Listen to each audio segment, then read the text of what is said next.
What's up, everyone? Welcome back to the Early Edge presented by BetMGM. Happy Saturday. We have tons of baseball today. We have some NBA playoffs. We're going to get through some soccer as well on this Saturday. Before we get into that, let's take a look back at Friday here. Definitely could be better, but you know what? That's what the Saturday cleanup crew is for. And from what I remember, we're pretty damn good at that. So let's bring in the stars of the show here. Amags. Oh, those aren't the stars. Here we go. Amags and Buckets here. Buckets, I don't want to put the pressure on you, but from what I remember, the Saturday crew between me, Amags, and Snyder is 10-2 in the past 2 weeks. So tell me what you can bring to the table here, because this is cutthroat stuff. Yeah, no pressure. And considering the fact that I had 2 of the losses on that recap screen from yesterday, I need a bounce back desperately here, Kenz. I'm bringing my absolute favorite play of the day, though, so I'm feeling pretty good that I can keep it up with the big guys here. Okay, Amags, we feeling good? We feel like we can keep rolling here with the Saturday energy? I definitely think we could keep it rolling, Kenz. I'm feeling good. I wish the weather was a little bit better for the day baseball today. It kind of is a little bit tough out there with some rain, but we'll get through it. All right. Yeah. Always got to take in the weather to consideration here. Let's start with you, Amags. I know there's a ton of games today. I know you have a prop that you love, but take us through anything you really like today in the spot. Yeah. So I was waiting for some of these lines to either drop this morning or kind of just wanted to see where the market would go on a few of these. So I'm going to just lead it off with my one play, and then I'll make a couple comments on a couple of the other games real quick. But my one play that I really like is Ryan Mountcastle over 2.5 hits, runs, and RBIs today. Shop around a little bit. I actually saw it around, plus 115. And I think that for me, that's the way that I want to go. Just attack the lefty and Andrew Abbott, go with the O's there. So the O's game is really interesting to me, actually. I think there's quite a few hitters in that lineup that you could target today. But again, there's potentially some rain in the forecast. So I just think, look, you probably play a few hitters early, see where some of the weather goes. If we're looking like this game is going to be delayed or rained out or postponed, then maybe step off the gas with some of those plays. But yeah, have a little bit of fun with it today. Don't go too deep. Like I said, I really think the weather could be an issue here. Okay. Good stuff here. And then if we want to go through any other picks you got for us today. So the Andrew Abbott fade, I guess you could kind of just continue there, under 5.5 strikeouts if you want to go there. I know PropStars already played that on the website, I believe. So that's one. I wouldn't really play the outs for him, but Adley Rutschman, Ryan Mountcastle, those right-handed batters against him, I like that. Also, too, just the Yankee game, Clark Schmidt's number came out at 17.5, but it was around like minus 130 or so. It's into like minus 150 now. It's an inflated number after he beat us by 1 out last time, unfortunately. But the 17.5, I just don't think he's a 17.5 pitcher. So I'm under, I think minus 150, maybe a little bit too deep, but pair it together with something else. And I don't think that that's a bad parlay spot.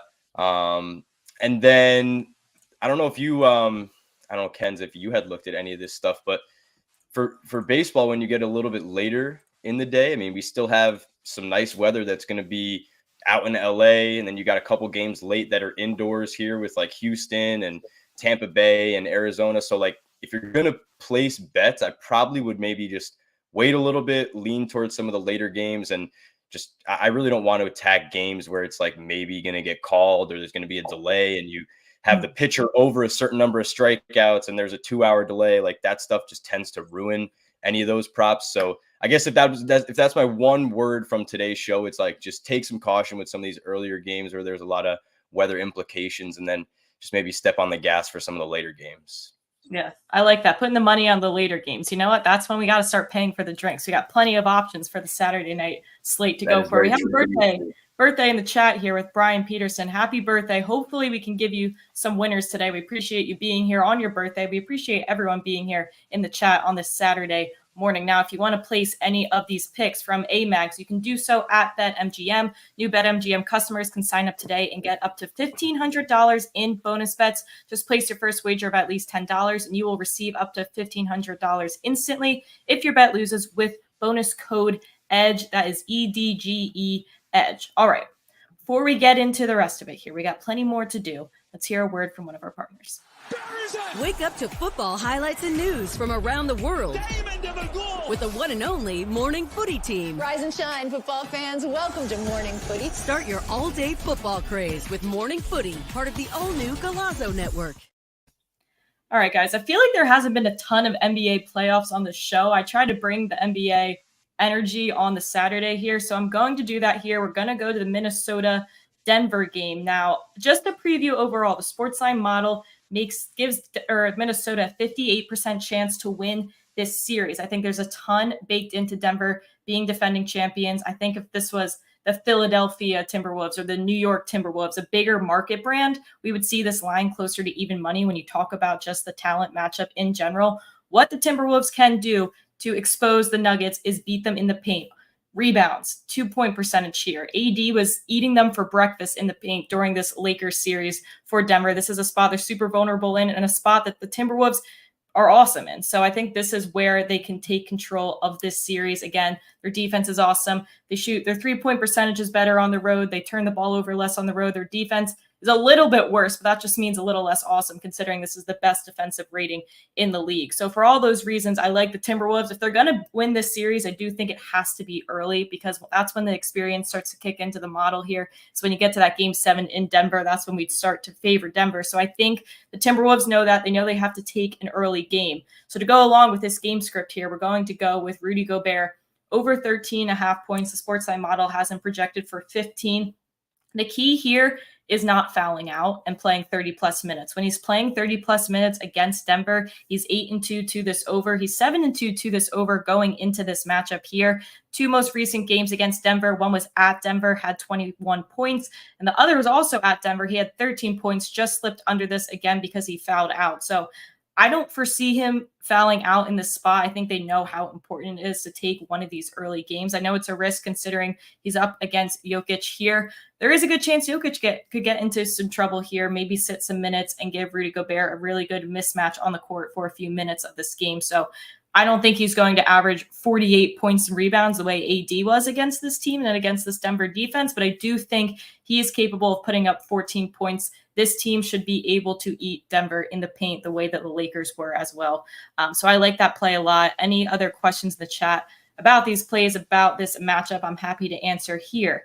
But we're going to take quite the 180 here now. Buckets, I know you've been waiting patiently for your moment, and I'll be the first to say, I don't know too much about soccer, but I know this is an exciting time to be a soccer fan in this next month before things slow down a little bit. So what are we looking at here? That is okay, Kenz, because anytime I listen to Amags give a baseball take or you give an NBA take, I just sit here, smile, and do my best to look pretty because I don't understand a word you guys are saying. But what I do understand is the happy birthday Brian Peterson Manchester City play of the day. Look, we've got one EPL game left this afternoon, and it's going to be Man City versus Wolves. And we're in a pretty bizarre position for Man City right now because they're finding themselves in a title race against Arsenal, and they're finding themselves in such a close race that goal differential might actually matter here. That means when Man City plays at teams like Wolves, they have to not only win, but win by 2, 3, 4, 5 goals. If they are up 4-0 at halftime, you bet Pep Guardiola is in the locker room saying, hey, go get me 4 more goals here. This should be an absolute bloodbath considering Man City have only lost 3 times this season, and one of the losses was to Wolverhampton Wolves back in September. So not only do they need to win this game, not only do they need to rack up goals, this is also a revenge game. I'm taking Man City over 1.5 team total in the first half at plus 110. This is going to be an absolute monstrosity of a matchup with Erling Haaland, Julian Alvarez, Phil Foden. You've got the best of the best coming out of the City squad. They might score 4 goals in the first half, but all we need are 2 goals in the first half to cash a nice plus odds ticket for our boy, Brian Peterson. I love the first half plays. I got to get myself into those more, especially for MLB. I think I need to be in the yes run first inning, no run first inning type of market. I think that's where my attention span can last. Let's hear it, Amags. What you got? So just real quick, couple of things. And I did see it in the chat here. I sent that play into you, Kenz, probably like 9:35, like 9:40, right? It wasn't like that long before the show. And the thing is, I say that because it's down to 1.5 on Mountcastle now at minus 155 is the best I can find on MGM. And here's the thing. I like Mountcastle to have a good day versus Abbott. I think that that's a good spot to play. But at the plus 115, I was very happy to, Like if I think he goes over 1.5, I think he goes over 2.5. So I was happy to play the plus 115 at minus 150, minus 160. I would rather just pivot and either, if you could still get Adley Rutschman at 2.5, play the plus money there. And if you don't want to do that, maybe take a look at Jordan Westberg. But I don't think I would play Mountcastle there at 1.5 for that much juice. Just not really worth it, in my opinion. So that's my little take on that. I didn't realize it was going to move. That usually stuff doesn't happen like that, but I do think the worry about a delay in the game is probably what's pushing it down a little bit. So it happens. I'm okay to do that if it's plus 115, but when it's minus 150, I'm not gonna risk it that much. Yeah, I was just about to say we have some pretty good values here. We're looking at plus 110, plus 105, about even money here with Rudy Gobert, but your head was in the right spot here. Still a good pick, and you gave us plenty of other insight throughout this slate today. I got a question about Gobert rebounds and assists. Let me take a look at the model super quick before we get out of here. I do like an assist spot for him. Maybe if he gets caught up down low, maybe checks it out to someone for deep. Let's see. We have him projected for about 17 points and assists here. So depending on the line there and the juice, 13.5, that seems like a pretty good play there. This is definitely a risk. Going for Gobert right now in this spot is definitely a little risky. We're going to have to figure out what happens against Jokic here. Hopefully he knows how to stay out of foul trouble and we get enough minutes from him. If we get 30, 33 plus minutes from him, I think all of this can cash. PRA, points and rebounds and assists, whatever version of the story. So this is definitely going to be a telling game for us here. All right. We got to get out of here. It's Saturday. We have things to do. Let's take a look at the recap screen from the crew. We're all over the place today. This is called a full circle here. We got soccer, we got MLB, we got NBA. I am going with Rudy Gobert over 13.5 points at minus 105. Amags is on Ryan Mountcastle, who he had at over 2.5 hits, runs, RBIs at plus money, plus 105. And Buckets is on Manchester City over 1.5 goals in the first half. All right. That's all we got time for today. It's a Saturday. You guys need to enjoy it. Brian, happy birthday to you. I hope we cash some tickets for you guys, and we will see you on Monday.